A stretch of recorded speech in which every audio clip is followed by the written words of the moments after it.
तो आप सभी का स्वागत है आपका कक्षा में। आज हम पढ़ रहे हैं, जैसे कि आप जानते हैं कि हम जीएस की क्लास हमारी चल रही है, जिसमें प्राचीन इतिहास हम भारत का पढ़ रहे हैं और दिल्ली पुलिस के लिए, इसके लिए दिल्ली पुलिस वैकेंसी के लिए। तो आज हमारी क्लास 3 है, तीसरे नंबर की क्लास है प्राचीन इतिहास में। आज हम पढ़ेंगे सिंधु सभ्यता के बारे में। हम वन लाइनर क्वेश्चन है, मैं बोलता चलूंगा और जो इंपोर्टेंट वर्ड है मैं लिखते चलूंगा, साथ में बोलता चलूंगा, आप ध्यान से सुनिएगा सभी, है ना। तो हम शुरू करते हैं सिंधु घाटी सभ्यता। सिंधु घाटी सभ्यता का सबसे बड़ा स्थल कौन सा था? मोहनजोदड़ो। सिंधु घाटी सभ्यता का सबसे बड़ा स्थल कौन सा था? मोहनजोदड़ो था, मोहनजोदड़ो, है ना। इसमें जो बड़ा स्थल कहलाया वो कहलाया मोहनजोदड़ो, जबकि भारत में इसका सबसे बड़ा स्थल राखीगढ़ी है। मोहनजोदड़ो पाकिस्तान और भारत में फैला हुआ क्षेत्र था सिंधु सभ्यता में, है ना। इसमें जो मोहनजोदड़ो था वो आता था पाकिस्तान में, आता था क्या, आता ही है ना। अब आधुनिक पाकिस्तान वो जगह कहलाती है। और जबकि भारत में इसका जो क्षेत्र है, सबसे बड़ा क्षेत्र है, वो है राखीगढ़ी। राखीगढ़ी भारत में इसका सबसे बड़ा क्षेत्र है, राखीगढ़ी। राखीगढ़ी जो कि घग्गर नदी के किनारे पर है ना। राखीगढ़ी जो है घग्गर नदी के किनारे है। और इसकी खोज कब हुई थी? 1969 ईस्वी में। इसकी खोज हुई थी 1969 ईस्वी में, सूरजभान ने की थी। सूरजभान नाम के व्यक्ति ने की थी ना, भान ने की थी, है ना। आगे चलते हैं। लोथल एवं सूतकोटड़ा सिंधु सभ्यता का बंदरगाह था। सिंधु सभ्यता के बंदरगाह फेमस, सिंधु सभ्यता के बंदरगाह जो फेमस थे वो थे लोथल और सूतकोटड़ा,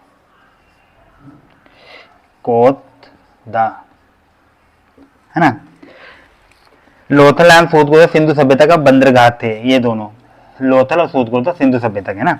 अगला, मोहनजोदड़ो से नृत्यकी की एक कांस्य मूर्ति मिली है। नृत्यकी की कांस्य मूर्ति मिली है। नृत्य की मतलब डांस करती हुई, नृत्य कहती हुई, नाचती हुई एक मूर्ति मिली है, कांस्य मूर्ति, जो कि कांस्य मूर्ति, नृत्य की कांस्य मूर्ति मिली है। कांस्य मूर्ति मिली है मोहनजोदड़ो से, ना, मूर्ति मिली है। मन के बनाने के कारखाने लोथल एवं चनोदड़ो से मिले हैं। मन के बनाने के कारखाने, मन के मतलब बर्तन बनाने के कारखाने, वो मिले हैं लोथल से। लोथल एवं चनोदड़ो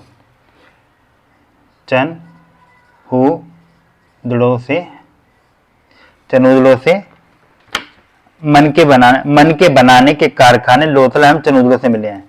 लोथल चनोदड़ो से वो कारखाने मिले हैं जो मन के यानी कि बर्तन बनाने का कार्य किया करते थे। सिंधु सभ्यता की लिपि कैसी थी? सिंधु सभ्यता की लिपि भाव चित्रात्मक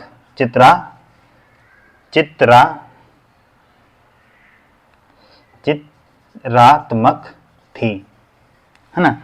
उसकी लिपि क्या थी? भाव चित्रात्मक थी। सिंधु सभ्यता के लोगों ने नगरों तथा घरों के विन्यास के लिए गृह पद्धति अपनाई। जो वहां पे घर बनाए जाते थे वो कुछ इस प्रकार के थे, है ना, मतलब चौकोर थे एकदम, या फिर कहें कुछ इस प्रकार से, मतलब लाइन बाय लाइन, हर गलियां वहां पे समकोण पे कटती थी ना। अब ये बनेगा तो अगला भी ऐसा बनेगा, तो ये ग्रिड पद्धति कहलाएगी ना, मतलब सब चौकोर था वहां पे। ग्रिड पद्धति अपनाई है सिंधु सभ्यता के लोगों ने नगरों तथा घरों के विन्यास के लिए। नगर और घरों के लिए विन्यास, विन्यास के लिए, मतलब घरों और नगरों में रहने के लिए जो पद्धति अपनाई है वो पद्धति कैसी थी? वो ग्रिड पद्धति थी। ग्रिड पद्धति अपनाई, है ना, ग्रिड पद्धति अपनाई। सिंधु सभ्यता में मुख्य फसल के जो साक्ष्य मिले हैं वहां से मिले हैं गेहूं। सिंधु सभ्यता में गेहूं और जौ के यहाँ पे। और सबसे पहले जो गेहूं या फसल का जो साक्ष्य हमारे यहाँ पे मिला है इतिहास में, वो गेहूं और जौ का मिला है। और सिंधु सभ्यता में भी जो मुख्य फसलें मिली है वो गेहूं और जौ मिली है सिंधु सभ्यता में। ठीक है, मुख्य फसलें थी वहां पे सिंधु सभ्यता में, सिंधु सभ्यता। ठीक है, आगे चलते हैं हम। चावल के प्रथम साक्ष्य, चावल के भी मिले हैं, चावल के साक्ष्य भी मिले हैं, वो कहां से मिले हैं, वो लोथल से मिले हैं, है ना। रफ कर देते हैं। सिंधु सभ्यता में चावल के प्रथम साक्ष्य, चावल के प्रथम साक्ष्य वो कहां से मिले हैं, वो मिले हैं लोथल से। लोथल से चावल के प्रथम साक्ष्य मिले हैं, लोथल से प्रथम साक्ष्य प्राप्त हुए चावल के, है ना। अगला, तोल की इकाई, वहां पे कोई भी सामान खरीदेंगे बेचेंगे तो तोल के हिसाब से बेचेंगे, वो तोल की इकाई क्या थी, वहां पे जो इकाई चलती थी तोल के लिए वो संभवतः अनुमान ही है एक, क्योंकि वहां पे जो साक्ष्य मिले वो इसी तरफ इंडिकेट करते हैं, इसी ओर संकेत करते हैं कि वो जो तोल की इकाई मिली है वो संभवतः 16 के अनुपात में मिली है, 16 के अनुपात में, यानी कि 16, 32, 64, 128, 256 कुछ इस प्रकार से, है ना। 16 के अनुपात में मिली है। ठीक है, तोल की इकाई 16 के अनुपात में मिली है। ठीक है, आगे चले।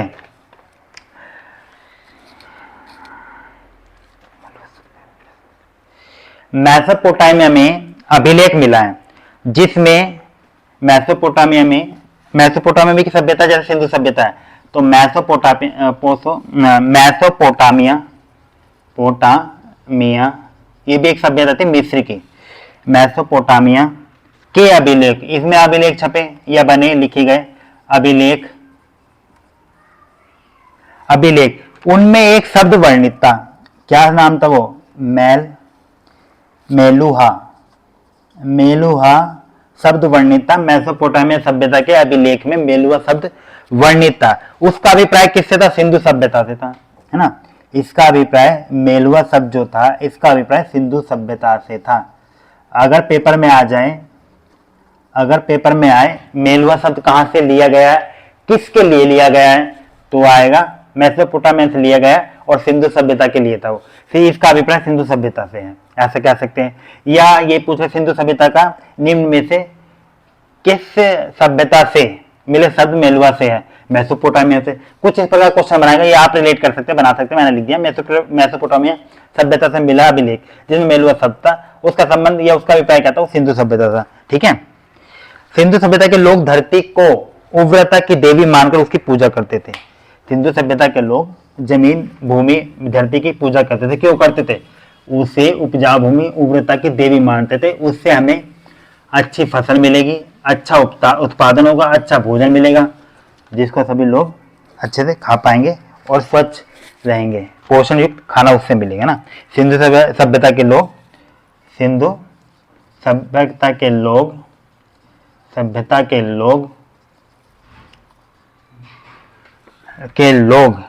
धरती को उर्वरक बोलते ना, उर्वरता की देवी मानकर उसकी पूजा करते थे, है ना। धरती की पूजा करते थे उर्वरता की देवी मानकर सिंधु सभ्यता के लोग। अगला, स्वास्तिक चिन्ह संभवतः हड़प्पा सभ्यता की देन है, हड़प्पा सभ्यता की। जैसे स्वास्तिक चिन्ह होता ना, ऐसे शायद यूं करके बनता ना, ये स्वास्तिक चिन्ह कहलाता है, इसे स्वास्तिक चिन्ह बोलते हैं, स्वास्तिक चिन्ह। यह कहां किस में पाया गया, हड़प्पा सभ्यता में पाया गया है ना, हड़प्पा सभ्यता में पाया गया स्वास्तिक चिन्ह, है ना। इसका जो चिन्ह संभवतः दिया गया था वो हड़प्पा सभ्यता की देन है, ऐसे कहा जाता है, ऐसा माना जाता है, और दिया भी यही है ना।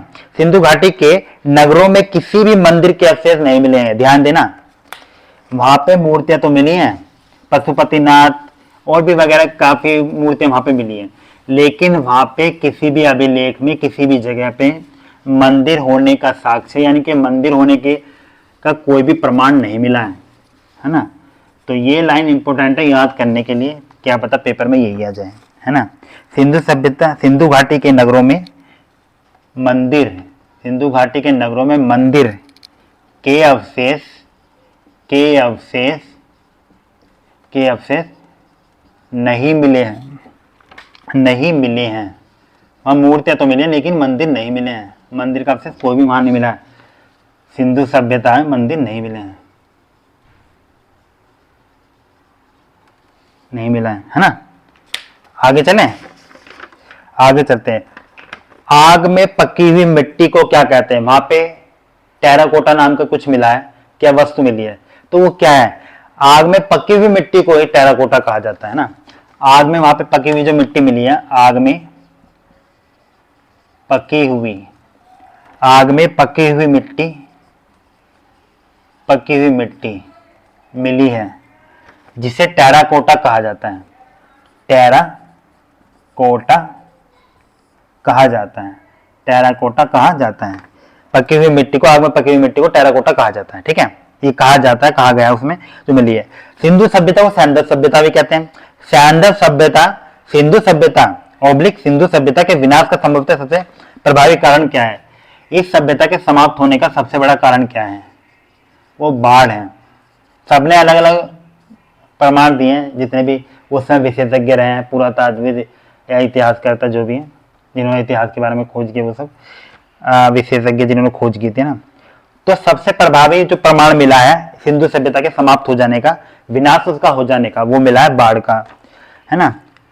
और ये वाली जो सभ्यता थी, समाज, ये था सिंधु घाटी सभ्यता का, सिंधु सभ्यता का। इसे सैंडल समाज भी कहते हैं।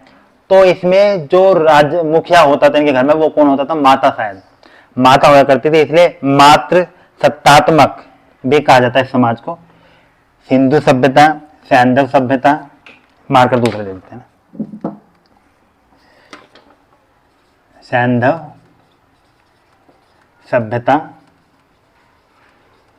सैंधव सभ्यता माता यानी कि ना, मातृ सत्तात्मक,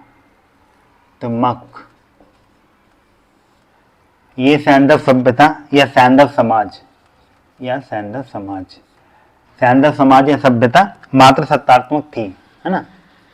ठीक है, समाज है तो था, सभ्यता बोले तो थी, है ना। तो ये मातृ सत्तात्मक थी। ठीक है, यानी कि माताओं का वहां पे वो होता ज्यादा है, यानी कि उन्हीं की चलती थी, वही मुखिया हुआ करती थी, मातृ सत्तात्मक माता ना। अब ये सिंधु सभ्यता की ये कुछ बातें थी हमने जो पढ़ी है ना। अब हम चलते हैं वैदिक सभ्यता पर, है ना। अब इसके बाद आता है प्राचीन इतिहास में वैदिक सभ्यता। वैदिक सभ्यता क्या थी? वैदिक सभ्यता को दो भागों में बांटा गया है, वो सब हम पढ़ते हैं ना।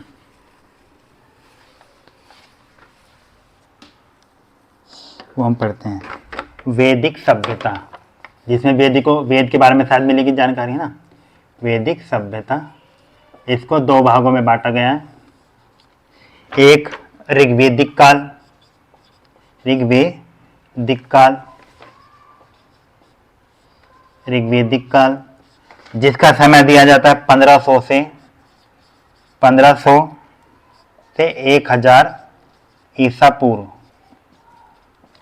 ईसा पूर्व, यानी कि इसका मतलब ईसा मसीह तो उनसे पहले का समय। और एक आता उत्तर वैदिक काल,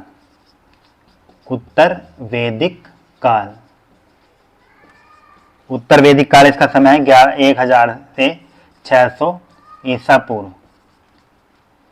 है ना। अब इसके बारे में हम जानते हैं आर्य द्वारा निर्मित सभ्यता। आर्य के बारे में तो आपने नाम सुना होगा, पढ़ा होगा। इतिहास में जब पढ़ेंगे तो आर्य का नाम जरूर आएगा। आर्य कहाँ से आए थे? मध्य एशिया से आए थे, ये भी सभी को पता है, किताब में भी यही लिखा है। आर्य द्वारा निर्मित सभ्यता वैदिक सभ्यता कहलाई है। जो जिस सभ्यता का निर्माण या निर्मित उन्होंने कहा आर्यों ने करी है, उसे वैदिक सभ्यता कहते हैं, है ना। हम देख लेते हैं आर्य द्वारा निर्मित सभ्यता वैदिक सभ्यता, इसको हम लिख लेते हैं आर्यों द्वारा निर्मित, ठीक है, सभ्यता है वैदिक सभ्यता, आर्य द्वारा। यह एक ग्रामीण सभ्यता भी है ना। वैदिक सभ्यता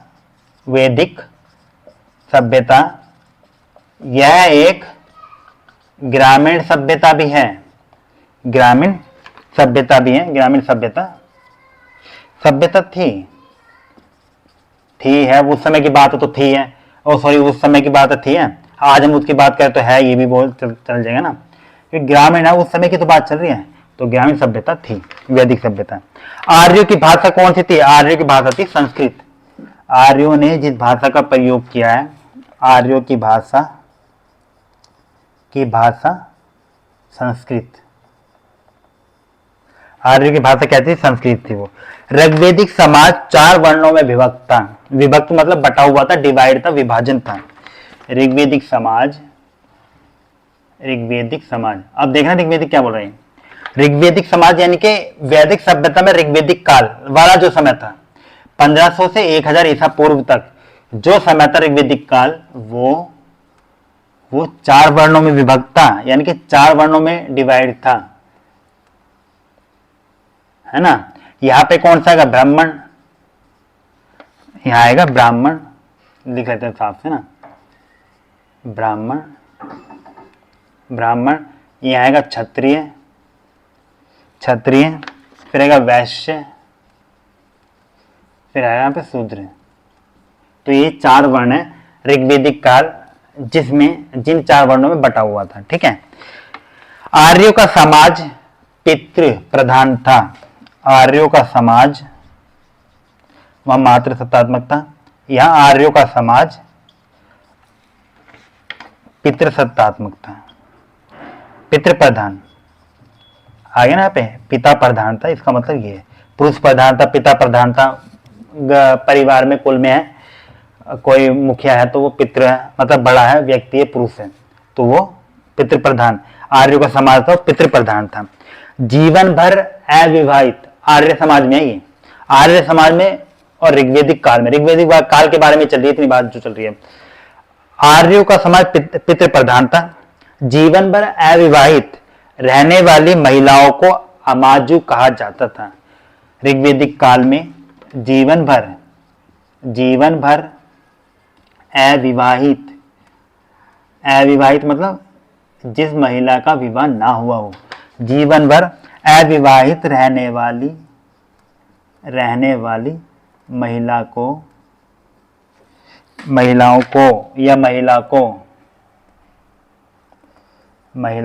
को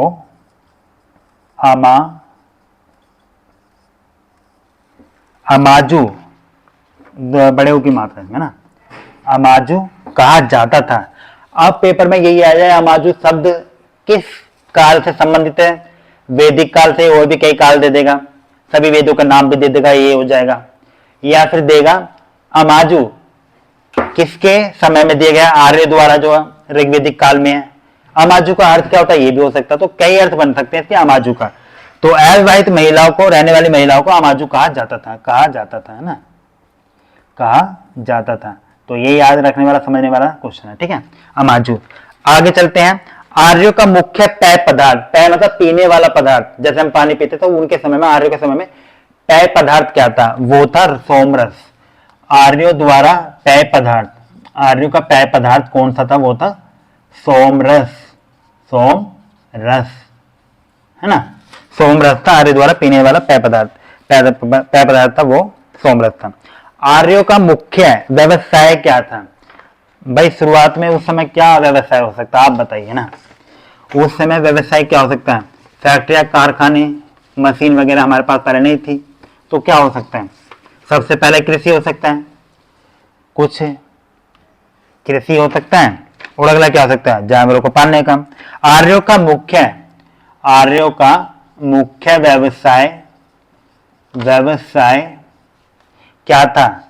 कृषि और एवं पशुपालन। और पशुपालन में भी क्या? बकरी, भेड़ बकरी, गाय भैंस, है ना, कृषि एवं पशुपालन। आर्यों का मुख्य व्यवसाय पशुपालन पर कृषि था। आर्यों का प्रिय पशु कौन सा था? वो घोड़ा था। आर्यों का प्रिय पशु घोड़ा था, है ना। आर्यों का प्रिय पशु कौन सा था? घोड़ा था। व्यापार हेतु दूर दूर तक जाने वाले व्यक्ति को क्या कहा जाता था? आर्य समाज में जो व्यक्ति दूर दूर तक निकल जाता था क्या करने के लिए? व्यापार करने के लिए, व्यवसाय करने के लिए, उस व्यक्ति को कुछ खास नाम दिया जाता था, उन व्यक्तियों को जो दूर दूर जाकर व्यापार करते थे। तो उसे आर्य समाज में क्या किया जाता था, उसे कहा जाता पणी, उसे कहा जाता था पणी, पणी कहते थे ना। ऋग्वेद में उल्लेखित सभी नदियों में सरस्वती सबसे महत्वपूर्ण तथा पवित्र मानी जाती थी। ठीक है, ऋग्वेद में उल्लेखित सभी नदियों में, अब इसको मिटा देते हैं ना, इसमें ऋग्वेद हमने लगभग कर लिया है। ऋग्वेद में उल्लेखित यानी कि उसमें उल्लेख उसका किया गया ना, उल्लेखित नदियों में सरस्वती, उल्लेखित नदियों में सरस्वती,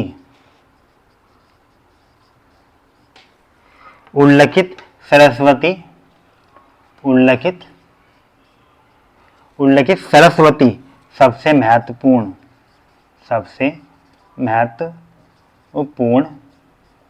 सरस्वती सबसे महत्वपूर्ण तथा पवित्र नदी मानी जाती थी, है ना। ठीक है, ऋग्वेद में उल्लेखित नदियों में सबसे सरस्वती नदी को सबसे महत्वपूर्ण तथा पवित्र नदी माना जाता था, है ना। ये हमने ऋग्वेद में सिंधु सभ्यता हमने पढ़ लिया है। ऋग्वेद में वैदिक काल में हमने ऋग्वेदिक काल लगभग कर लिया है। इससे अगर रह भी गया तो इससे अगली क्लास में हम करेंगे, है ना। फिर हम पढ़ेंगे उत्तर वैदिक काल के बारे में, ये क्लास तीसरी, अगली क्लास 4 होगी। ठीक है, तो आज की क्लास में हमने कुछ जान लिया इतिहास के बारे में। हम ऐसे ही इतिहास के और आगे जीएस के जितने भी टॉपिक हैं, सब्जेक्ट, में सभी धीरे धीरे कवर करेंगे जल्दी, क्योंकि अगले महीने नवंबर से दिल्ली पुलिस का पेपर भी है, तो हमें उससे हो सके उससे पहले ये पूरा सिलेबस कवर करवाना है जीएस का, और भी क्लास होगा। ठीक है, तो आज हमने कुछ पढ़ा है, आज की क्लास हम यहीं समाप्त करते हैं। यदि आपको मेरी क्लास अच्छी लगी प्लीज लाइक करें, शेयर करें, और मेरे यूट्यूब चैनल अपैक कक्षा को लाइक करें। यदि आप पहली बार देख रहे हैं इस वीडियो को, इस क्लास को, इस चैनल को प्लीज सब्सक्राइब करें। फेसबुक पे देख रहे हैं तो मेरे पेज को फॉलो करें। ये जितना भी आज हमने क्लास में पढ़ा है ये सब मैंने पीडीएफ फॉर्मेट में अपने टेलीग्राम चैनल पर डाल दिया, जिसका लिंक इसमें दिया गया है वीडियो में डिस्क्रिप्शन बॉक्स में। यूट्यूब चैनल का, फेसबुक का, टेलीग्राम का भी, और व्हाट्सएप का चैनल मैंने बनाया, उसको मैं दूंगा। ठीक है दोस्तों, आज की क्लास हम यही समाप्त करते हैं। प्लीज अगर मेरी क्लास अच्छी लगी प्लीज लाइक करें, शेयर करें, और मेरे यूट्यूब चैनल अपैक कक्षा को प्लीज सब्सक्राइब करें, बेल आइकन को क्लिक करें। Thank you.